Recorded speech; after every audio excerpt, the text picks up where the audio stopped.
বাদাম থেকে শুরু করে যা আছে ভাগ্য দাও, ভিতর ঝাঁট দিয়ে দাও, মাল আসবে সঙ্গে সঙ্গে।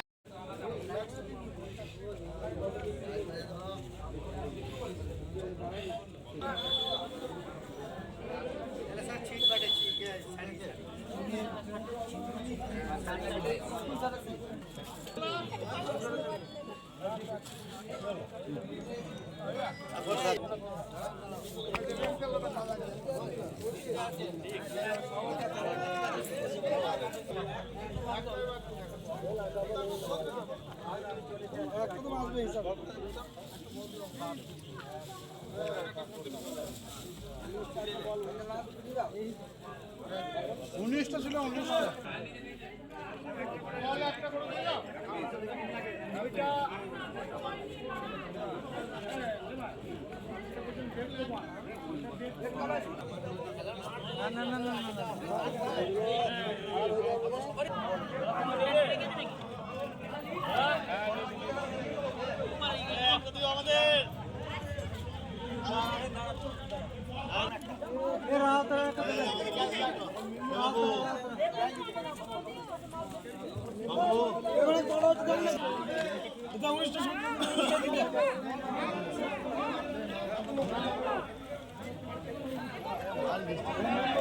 কয়েকদিন আগে বিধায়ক সাহেব এসেছিলেন, পঞ্চায়েত সভাপতি এসেছিলেন, গ্রাম পঞ্চায়েত প্রধান ম্যাডাম আছেন, সকলে আছেন, সকল সদস্যরা এসে এখানে এসে দেখছি যে এখানে ভুট্টা বীজ থেকে শুরু করে কম্বল, যেটা গত বছর দেওয়া হয়েছিল শীতের সময়, তারপরে পুজোর সময় যে কাপড়গুলো দেওয়া হয় কোনোটাই বিলি করা হয়নি, অর্থাৎ বুথ লেভেল পর্যন্ত পৌঁছায়নি।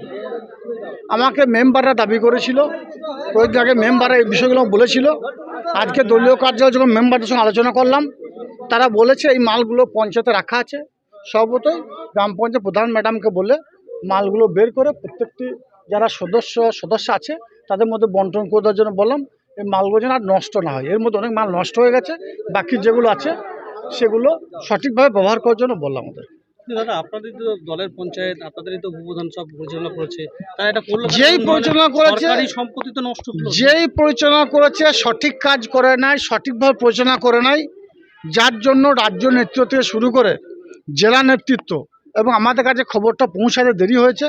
খবর পৌঁছানোর সঙ্গে সঙ্গে আমরা ব্যবস্থা নিয়েছি, সেটা আপনাদের মাধ্যমেই সারা বাংলা মানুষ জেনেছে, বীরভূম জেলা মানুষ জেনেছে, এই গ্রাম পঞ্চায়েতের মানুষ জেনেছে। আগামী দিনে এই ধরনের ঘটনায় স্বচ্ছ হবে, চলবে, স্বচ্ছ হবে, গ্রাম পঞ্চায়েত চলবে। গ্রাম পঞ্চায়েতের সদস্য যাদেরকে মানুষ ভোটাধিকার প্রয়োগের মাধ্যমে জিতিয়েছে, 2400 নির্বাচনে আমাদেরকে এই গ্রাম পঞ্চায়েত থেকে, গ্রাম পঞ্চায়েতের সাধারণ মানুষ যারা আছে, অভাবনীয়ভাবে মমতা বন্দ্যোপাধ্যায়, অভিষেক বন্দ্যোপাধ্যায় মমতা প্রার্থীদের দুহাত ভরে আশীর্বাদ করেছে। সর্বতই তাদের পাশে আমরা ছিলাম, এখনও আছি, আগামী দিনেও থাকবো। কত টাকার সম্পত্তি মোটামুটি এখানে? কয়েক লক্ষ টাকা সম্পত্তি, যেটুকু বুঝতে পারলাম। কম্বল থেকে শুরু করে, ভুট্টা বীজ থেকে শুরু করে, বাদাম বীজ থেকে শুরু করে, মসুর ডাল থেকে শুরু করে কয়েক লক্ষ টাকা সম্পত্তি। তাছাড়া পুজোর সময় যে বস্ত্রগুলো আমাদের মাননীয় মুখ্যমন্ত্রী মাননীয় মমতা বন্দ্যোপাধ্যায় যাদের বস্ত্র নেই সেই পরিবারগুলোর কাছে পৌঁছে দেওয়ার জন্য তিনি বলেছিলেন, নির্দেশ দিয়েছিলেন, সে নির্দেশও পালন করা হয়নি। এর জন্য সত্যিই আমি খুব দুঃখিত। দায় নেবে কে? দায়টা নেবে কে? লক্ষ লক্ষ টাকার সরকারি সম্পত্তি পঞ্চায়েতে পড়ে নষ্ট হচ্ছে, অথচ ডিস্ট্রিবিউশন হয়নি। দেখুন, দায়টা বর্তমানে আমাদেরই ঘাড়ে বর্ষায়, ভুলটা আমাদেরই। যেখানে দায়িত্ব যারা ছিল তারা ভুল পথে পরিচালিত হয়েছে বা তারা ভুল কাজ করেছে।